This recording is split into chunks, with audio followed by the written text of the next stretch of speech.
Continuando, pessoal, com os efeitos das decisões no controle de constitucionalidade, falávamos no vídeo anterior também que a decisão proferida no controle concentrado, na ADIM, na ADO, na ADC, na DPF, produz efeitos ex tunc, ou seja, retroativos. Por quê, gente? Porque dizer que uma lei é inconstitucional é declarar esta lei inconstitucional. E ao se declarar a inconstitucionalidade, nós temos, claro, como o próprio nome diz, uma decisão com carga, com efeitos declaratórios. Uma decisão com efeitos declaratórios produz o efeito de nulidade daquela lei declarada inconstitucional, como se essa lei nunca tivesse existido, como se ela nunca pudesse ter produzido seus efeitos. Então, a declaração de inconstitucionalidade é uma declaração de nulidade daquela lei. Portanto, ela produz efeitos ex tunc. Tudo bem? Porém, em alguns casos, não é possível fazer com que esses efeitos sejam retroativos. Tem algumas questões que vão aparecer, inclusive, previstas expressamente na lei, lá no artigo 27 da Lei 9882 de 99, por exemplo, que vão recomendar questões de segurança jurídica, de grande interesse público, etc., que vão recomendar que os efeitos das decisões sofram o que nós chamamos de modulação. O que significa modular os efeitos de uma decisão? Significa dizer que os efeitos dessa decisão no controle concentrado não vão retroagir, mas serão produzidos ou a partir do trânsito em julgado dessa decisão ou num outro período, num outro tempo que o STF vai definir na sua decisão. Então, o STF pode dizer: nós vamos modular os efeitos da decisão aqui com base no artigo 27 para que ela produza efeitos a partir do trânsito em julgado. Ou para que ela produza efeitos 24 meses depois do trânsito em julgado, 48 meses depois do trânsito em julgado. Enfim, a decisão vai prever, dizer isso expressamente e fundamentar, porque isso é excepcional, então deve ser fundamentado, inclusive, nos requisitos necessários que vão aparecer ali no artigo 27 e modular esses efeitos na decisão do controle de constitucionalidade, ok? Isso aconteceu, por exemplo, no caso da criação do município de Luiz Eduardo Magalhães, lá na Bahia, né? Quando ele faleceu, foi criado um município com seu nome por uma lei estadual. E depois isso gerou uma ADIM e se entendeu que essa lei estadual era inconstitucional. Mas você não consegue fazer um município sumir, desaparecer da face da terra do dia para a noite. Então é claro que nesse caso os efeitos não poderiam ser retroativos. Foi necessário modular os efeitos e dar aí alguns meses, um tempo, para que aquela decisão produzisse esses efeitos, para que as relações surgidas em razão da criação daquele município pudessem ser desfeitas, pudessem ser organizadas em razão daquela decisão que declarou inconstitucional a criação do município. Significa, gente, que a lei foi declarada inconstitucional, mas sem uma declaração de nulidade. Por isso que essa técnica tem um nome, inclusive, né? Quando o Supremo modula os efeitos, o que ele está fazendo é uma pronúncia de inconstitucionalidade sem declaração de nulidade.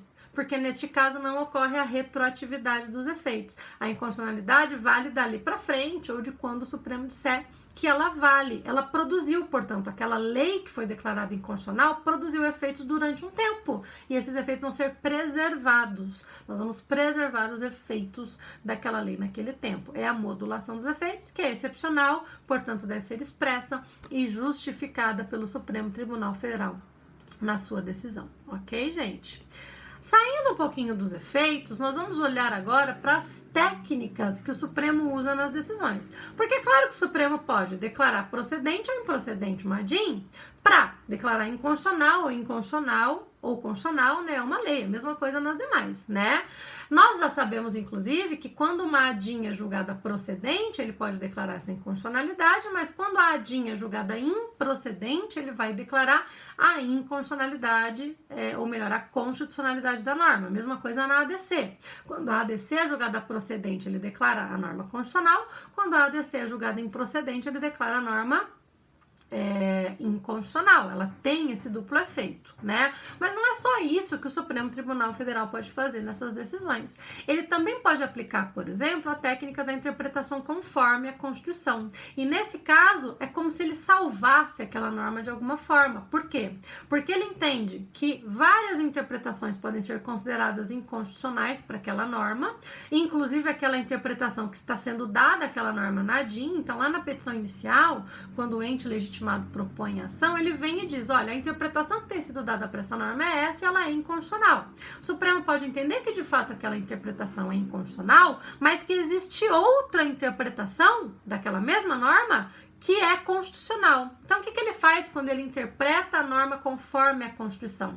Ele declara inconstitucional alguma interpretação, mas declara constitucional outra interpretação daquela norma e orienta, portanto, a interpretação que aquela norma tem que receber para que ela seja considerada constitucional.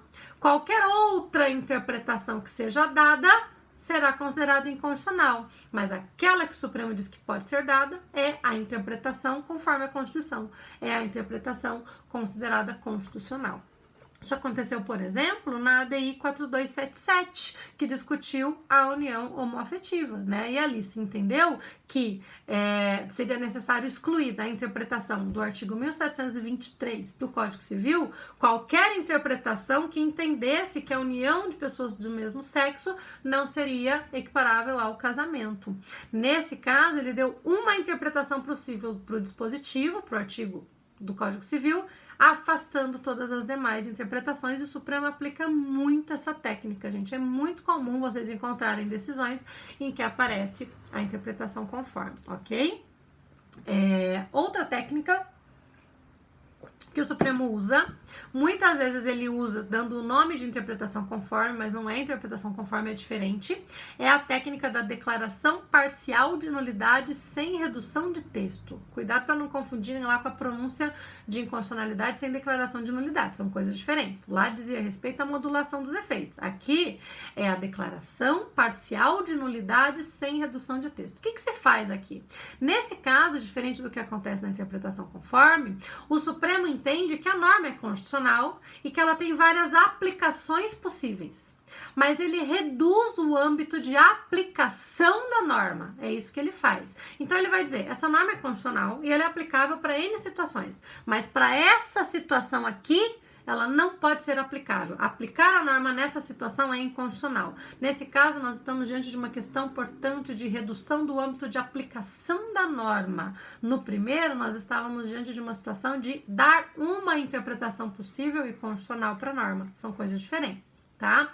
A declaração parcial de nulidade sem redução de texto foi, por exemplo, tratada na ADI 1946, em que se discutia o artigo 14 da Emenda Constitucional 20, lá de 98, que instituiu um teto para os benefícios previdenciários do regime geral da Previdência Social, mas excluiu a aplicação desse teto ao salário maternidade, a licença gestante. Então ele disse, olha, é constitucional prever o teto. O teto que está lá no artigo 14 da Emenda Constitucional pode ser aplicado, é constitucional isso, porém é inconstitucional aplicar esse teto ao salário maternidade. O que ele faz? Ele exclui a norma, a aplicação da norma nessa situação, mas ele preserva essa aplicação para outras situações, ok, pessoal? Essas duas técnicas, portanto, são técnicas por meio das quais a norma não é simplesmente declarada inconstitucional. Ela continua existindo, ela continua produzindo seus efeitos, ela é constitucional, mas em uma delas só existe uma interpretação possível para que ela seja considerada constitucional, essa é a interpretação conforme a Constituição, e na outra ela só pode ser aplicada em algumas situações, afastada a sua aplicação em uma determinada situação, é a técnica da declaração parcial de nulidade sem redução de texto, ok, gente?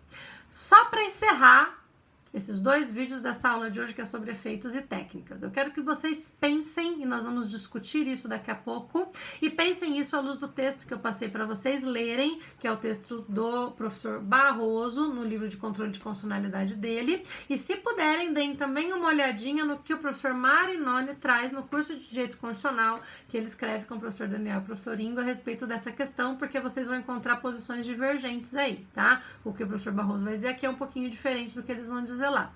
Vocês acham que as decisões no controle concentrado de constitucionalidade produzem coisa julgada?